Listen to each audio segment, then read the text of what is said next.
सोलापूर लोकसभेची निवडणूक आठवणीत राहणारी ठरली आहे। काँग्रेसचे आमदार प्रणिती शिंदे आणि भाजपचे आमदार राम सातपुते या दोन्ही नेत्यांमध्ये या मतदारसंघात तगडी फाईट झाली। परंतु देशात बदललेले वातावरण, मोदींविरुद्ध सुरू झालेली लाट आणि सलग 3 वेळा बदललेला उमेदवार यामुळे सोलापूरकरांनी भारतीय जनता पार्टीला नाकारले। परंतु राम सातपुते यांनी अतिशय चांगली लढत या निवडणुकीत दिली। भाजपने शेवटच्या टप्प्यावर हिंदुत्वाचा मुद्दा पुढे आणला आणि मते मागितली, त्यामुळे चुरशीने मतदान झाले। परंतु सोलापुरात वाढलेली मुस्लिम समाजाची मते, मराठा समाजाने भाजपकडे फिरवलेली पाठ, थोड्याफार प्रमाणात लिंगायत समाज सुद्धा काँग्रेसकडे झुकला। आंबेडकरी समाजाची बऱ्यापैकी मते काँग्रेसला मिळाली। धनगर समाजही 50-50 झाला। त्यामुळे प्रणिती शिंदे यांचा 75,000च्या फरकाने विजय झाला। सोलापूर लोकसभा मतदारसंघात सर्वांचे लक्ष सोलापूर शहर मध्ये या मतदारसंघावर लागले होते। आमदार प्रणिती शिंदे यांचा तो बालेकिल्ला मानला जातो। मागील 15 वर्षांपासून ते आमदार आहेत, त्यामुळे या मतदारसंघातून काँग्रेसला किमान 20 ते 25 हजारांचे मताधिक्य अपेक्षित होते, परंतु झाले उलटे। शहर मध्यमधून केवळ 790 मताचे मताधिक्य काँग्रेसला मिळाले आहे। या मतदारसंघात पद्मशाली समाज, लोधी समाज, ब्राह्मण समाज, वडार समाज, बेडर समाज यासह हिंदुत्ववादी असलेल्या मूळची समाजातील युवकांनी भाजपला मतदान केल्याचे बोलले जात आहे। तसेच सोलापुरातील सेटलमेंट हा भाग काँग्रेसचा बालेकिल्ला मानला जातो, परंतु त्या ठिकाणीही भाजपने सुरुंग लावला होता। काही प्रमाणात तिथली मतेही भाजपला मिळाली असल्याची चर्चा आहे, त्यामुळे काँग्रेसचे मताधिक्य घटले। भाजपच्या राम सातपुते यांना तब्बल 89,672 इतकी मते मिळाली आहेत। थोडक्यात पाहायला गेले तर या मतदारसंघातील मुस्लिम समाज आणि आंबेडकरी समाज तसेच काही प्रमाणात मूळची समाजाने काँग्रेसला तारले असे म्हणावे लागेल। सोलापूर शहर मध्ये या मतदारसंघात येणाऱ्या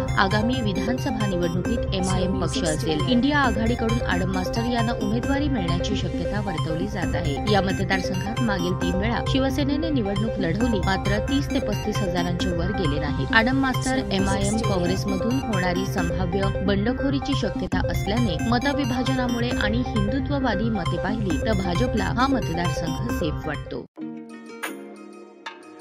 तुमची पसंत आमची पसंत वसंत आता जुळे सोलापुरात 100 वर्षांपासूनची परंपरा असलेल्या वसंत कॅपची शाखा अश्विन्स वसंत फर्निशिंग्स आता जुळे सोलापूर मध्ये घर सजवण्यासाठी लागणारे विविध प्रकारचे पडद्याचे कापड, रेडीमेड पडदे, vertical blinds, roller blinds, zebra blinds, blackout blinds, sofa कापड, विविध प्रकारचे pillow, cover, sofa cushion, Bombay Dyeing सह इतर नामवंत कंपन्यांचे बेडशीट, फोम, क्वायर गाद्या, स्प्रिंग गाद्या अशा वस्तू, D decor, KB decor, SN decor, हरित अशा प्रसिद्ध कंपन्यांचे पडदे, कापड, सोफा कापड अत्यंत कमी किमतीपासून उपलब्ध। तर मग चला आता आपल्या परिसरात नव्याने सुरू झालेल्या अत्याधुनिक वातानुकूलित अशा भव्य अश्विन्स वसंत फर्निशिंग्स मध्ये। आमचा पत्ता दावत चौक ते फार्मसी कॉलेज रस्ता, आरोमा हॉटेलच्या तळमजल्यावर, अश्विन्स वसंत फर्निशिंग्स, जुळे सोलापूर।